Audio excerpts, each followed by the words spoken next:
के तुम्हारा।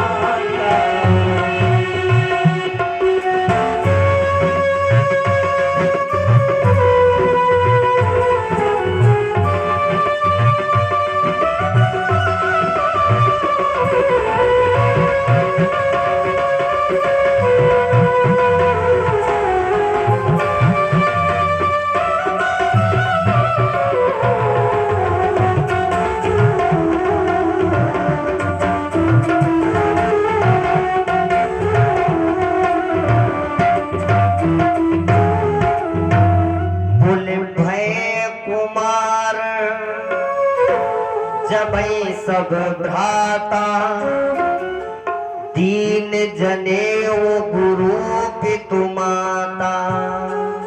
पहले का नियम था 5 वर्ष में बेटे का जनेऊ हो जाए, 7 वर्ष में बेटे का जनेऊ हो जाए, 9 वर्ष में बेटे का जनेऊ हो जाए। बूढ़ी माताएं बैठी हैं, ज्यादा से ज्यादा 11 वर्ष तक बेटे का जनेऊ कर दिया जाता था।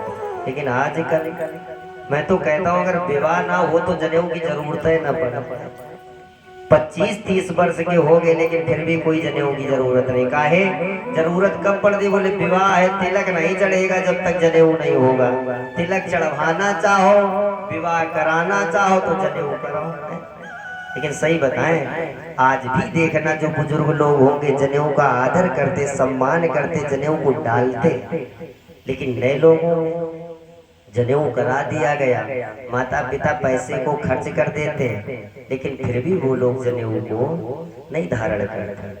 कई कारण हैं जनेऊ यज्ञोपवीत धारण करने के।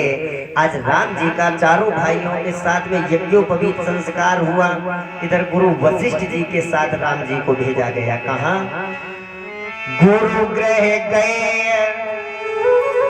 पढ़न रघुराई, अल्प काल विद्या सब आई। गुरु वशिष्ठ जी के साथ में राम जी चारों भाइयों को लेकर के आज आश्रम में विद्या अध्ययन किया। परमात्मा पर विद्या आई है स्वयं चल करके। कई लोग कहते हैं, मैंने सुना भी है कई लोगों से, चौपाई को थोड़ा अशुद्ध भी पढ़ दिया करते। बोले विद्या पाई, लेकिन नहीं। रामचरितमानस में गुरु गृह गए पढ़न रघुराई, अल्प काल विद्या सब आई। अरे परमात्मा के पास स्वयं चल करके सारी विद्याएं आई। राम जी पढ़ लिख करके जब थोड़ी से और बड़े हुए, मैं तो कहता हूँ बालक अगर छोटा हो, जिस दिन आप समझ जाए बालक पढ़ने के योग्य, उसे पढ़ाएं। इंग्लिश मीडियम में पढ़ाएं, हिंदी मीडियम में पढ़ाएं, अच्छे विद्यालय में बेटे को पढ़ाएं। लेकिन एक बात कभी ना भूलें, मैंने बेटे को इंग्लिश मीडियम में उसका एडमिशन करा दिया और एडमिशन कराने के बाद में बेटा वहीं पढ़ लिख करके बड़ा हो जाएगा। वहां पढ़ाया तो जाएगा, पुस्तकों का ज्ञान तो करा दिया जाएगा, लेकिन समाज में कैसे बैठना है, कैसे बोलना है, कैसे जीना है, ये केवल ज्ञान करा सकते तो हम और आप अपने घर में करा सकते हो। राम जी जब पढ़ने गए तो लोग कहते हैं राम जी ने जब गुरु जी के पास में गए तो वहां से क्या ऐसा सीख करके आए? बोले राम जी जब गुरु जी के पास से पढ़ करके आए तो सबसे अच्छी एक बात सीख करके आए। हम लोग भी उस बात का थोड़ा ध्यान दे करके विचार करें। प्रातः काल उठ गए रघुनाथा, मात पिता गुरु ना वही माथा। सुबह उठ करके राम जी माता पिता गुरु जी को प्रणाम करते हैं। अगर ये शिक्षा हम आप अपने बेटों को देंगे, इसमें बुराई कोई नहीं है, ना कुछ हानि होगी बल्कि प्रतिदिन शिक्षा देने से, ये कार्य करने से 4 चीजों की बढ़ोतरी होगी। आयु, विद्या, यश, बल। बेटा आपके पास में पैर छूने के लिए आएगा, आप आशीर्वाद जरूर दोगे और बड़े हो जाओ, पढ़ लिख करके विद्वान बन जाओ, दीर्घायु हो, कोई घाटा नहीं है। और सबसे बड़ा एक उपाय बता दे, अगर आपने ये शिक्षा बेटे को दी है कि सुबह उठ करके माता पिता के पैर छुओ, तो सबसे बड़ी समाज में जो आजकल बुराई चल रही सास बहू की, ये दूर हो जाएगी। काहे? अगर आपने ये शिक्षा अपने बेटे को दी, बेटा उठ करके सुबह आपके पैर छुएगा, और सास बहू की अगर लड़ाई हुई तो दूसरे दिन बेटा जब पैर छूने के लिए जाएगा तो बहू को भी सोचना पड़ेगा। चाहे कोई कितना भी मना करे कि सास के पैर ना छूना, बहू एक ही जवाब देगी, जब खोपड़ी के बल वही सवेरे से गिर पड़े तो मुंह का छुआओ पड़े। और जब बहू पैर छूने के लिए आएगी, आप आशीर्वाद दोगी, बहू प्रसन्न हो जाएगी, लड़ाई खत्म।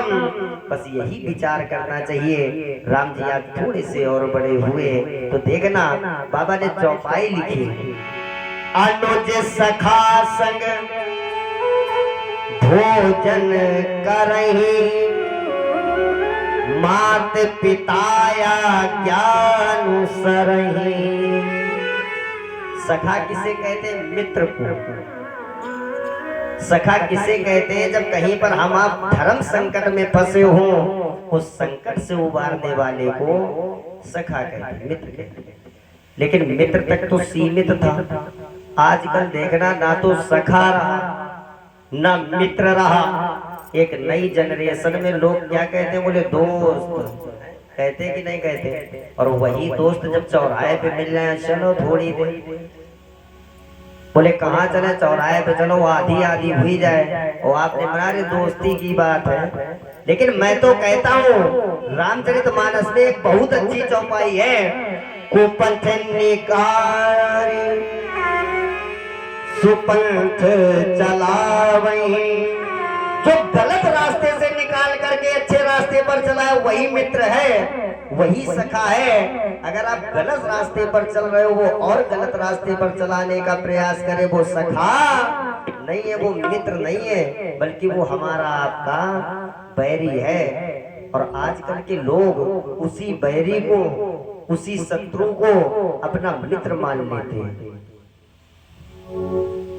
राम जी ने अपने भाइयों के साथ में, अपने मित्रों के साथ में बैठते तो भोजन साथ में करते। और राम जी बड़े हुए तो देखना, एक धर्मात्मा राजा दशरथ के यहाँ पर परमात्मा ने अवतार लिया, और एक महात्मा को चिंता हुई। वो कौन महात्मा है? विश्वामित्र महामुनि ज्ञानी,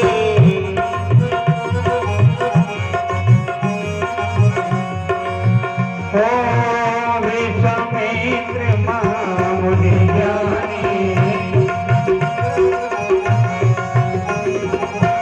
विश्वामित्र महामुनि ज्ञानी, विश्वामित्र महामुनि ज्ञानी, वसई विपिन शुभ आश्रम जाने, वसई विपिन शुभ आश्रम जाने।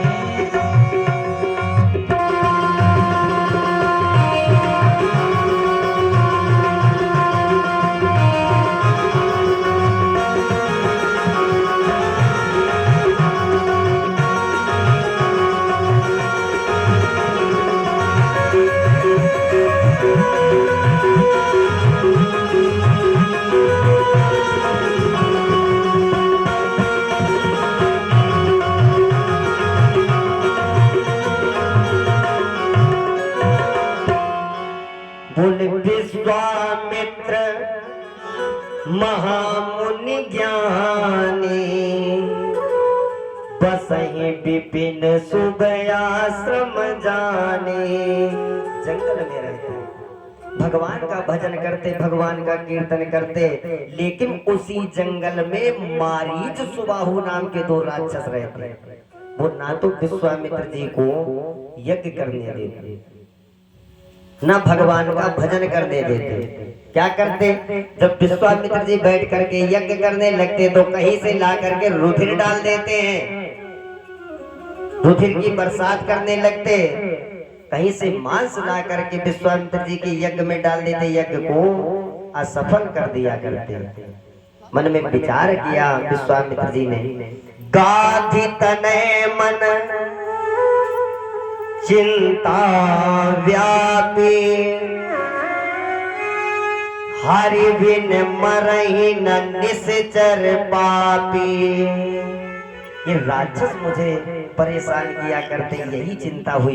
इतने लोग बैठे, एक बात पूछे, चिंता बड़ी है या चिता बड़ी?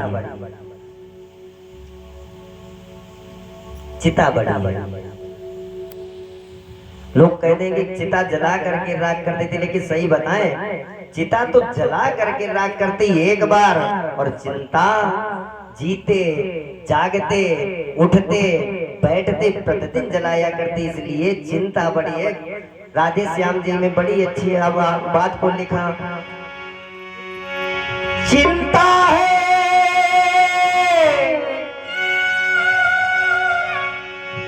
चिंता है बड़ी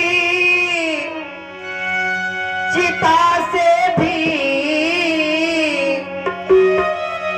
नर को निर्जीव बनाती है, नर को निर्जीव बनाती है, और मुर्दे को चिता जलाती है, लेकिन चिंता जीते को खाती है।